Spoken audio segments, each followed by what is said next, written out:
Salut à tous les passionnés de foot, bienvenue sur Foot Universel TV. Aujourd'hui, on va parler d'un moment historique, un exploit qui fait vibrer tout un continent. Dans la nuit de dimanche à lundi, au cœur de Santiago au Chili, le Maroc a écrit une nouvelle page d'or dans l'histoire du football africain. Les Lionceaux de l'Atlas ont remporté la Coupe du Monde U20 face à l'Argentine avec un score sans appel de 2-0. Oui, vous avez bien entendu, le Maroc est champion du monde U20, devenant seulement la deuxième nation africaine à décrocher ce titre prestigieux après le Ghana en 2009. Alors, comment les Marocains ont-ils réalisé cet exploit? Qui sont les héros de cette victoire et qu'est-ce que ce sacre signifie pour l'avenir du football africain? Restez avec nous, on vous dit tout dans ce script explosif. Le Maroc a fait trembler le monde du football en s'imposant face à l'Argentine, une nation légendaire en finale de la Coupe du Monde U20. Ce n'est pas juste une victoire, c'est un symbole. Les Lionceaux de l'Atlas ont gravi les échelons pour devenir la deuxième équipe africaine à soulever ce trophée 16 ans après le sacre du Ghana. Ce triomphe confirme que l'Afrique n'est plus seulement une terre de talent brut, mais une force montante capable de rivaliser avec les géants du football mondial. Cette victoire est d'autant plus impressionnante quand on regarde le parcours du Maroc dans ce tournoi. Les Lionceaux ont affronté des équipes de très haut niveau et les ont dominées les unes après les autres. On parle de l'Espagne, du Brésil et même de la France en demi-finale. Ce n'était pas un chemin facile, mais le Maroc a prouvé qu'il avait les armes pour briller sur la scène internationale. Si le Maroc est champion, c'est en grande partie grâce à un homme, Yassir Zabiri. L'attaquant de Famalicão, club portugais, a été le héros de cette finale. Dès la 12e minute, il a ouvert le score sur un coup franc magistral, montrant une précision et un sang-froid incroyable pour un joueur de son âge. Puis, à la 29e minute, il a scellé la victoire avec une reprise de volée spectaculaire sur un centre parfait d'Othman Mama. Ce doublé a non seulement offert le titre au Maroc, mais il a aussi mis Zabiri sous les projecteurs du monde entier.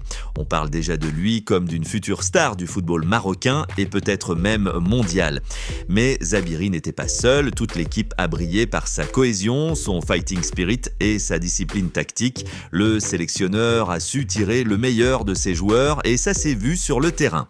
Un autre nom à retenir, Othman Mama, le capitaine des Lionceaux de l'Atlas, formé à Montpellier et aujourd'hui joueur de Watford en Angleterre. Mama a été le leader incontesté de cette équipe.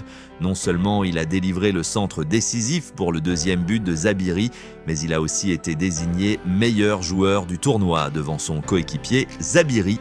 Ce titre individuel est une récompense méritée pour un joueur qui a porté son équipe avec charisme et talent tout au long de la compétition.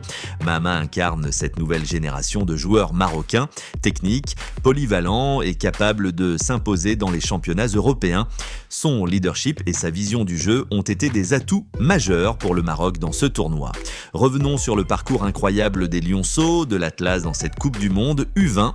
Dès la phase de groupe, ils ont envoyé un message fort en battant l'Espagne, championne d'Europe, sur le score de 2-0. Oui, l'Espagne, une machine à produire des talents, s'est inclinée face à la détermination marocaine. Ensuite, en huitième de finale, le Maroc a éliminé le Brésil, une autre nation légendaire, sur un score de 2-1. Ce match a montré que les Lionceaux n'avaient peur de personne, mais le véritable tournant, c'était la demi-finale contre la France. Dans un match ultra serré qui s'est terminé sur un score de 1-1, le Maroc a pris le dessus au tir au but, remportant la séance 5-4. Cette victoire a été un moment de communion incroyable pour les joueurs et les supporters marocains qui ont senti que le titre était à portée de main. Et en finale, face à une Argentine redoutable, le Maroc n'a pas tremblé avec une défense solide, un milieu de terrain combatif et une attaque tranchante menée par Zabiri et Mama. Les Lionceaux ont dominé leur adversaire pour décrocher le Graal. Ce sacre U20 n'est pas un hasard, il s'inscrit dans une dynamique impressionnante pour le football marocain. Souvenez-vous, en 2022, la sélection A du Maroc a atteint les demi-finales de la Coupe du Monde au Qatar, une première pour une nation africaine. Plus récemment, l'équipe olympique marocaine a décroché la médaille de bronze aux Jeux de Paris 2024. Et maintenant, ce titre mondial U20 vient confirmer que le le Maroc est en train de devenir une véritable puissance footballistique. Cette victoire est aussi une source d'inspiration pour toute l'Afrique.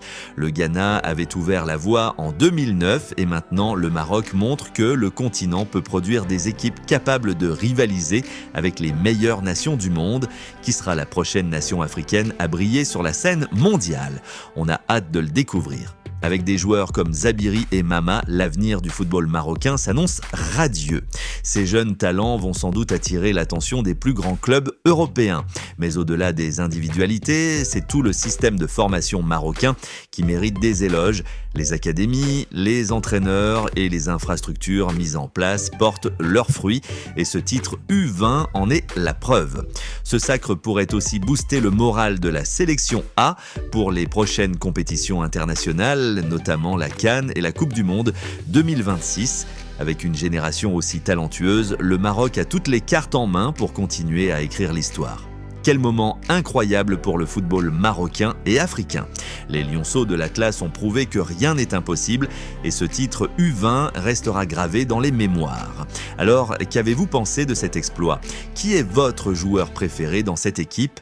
Et pensez-vous que le Maroc peut continuer sur cette lancée pour dominer le football mondial?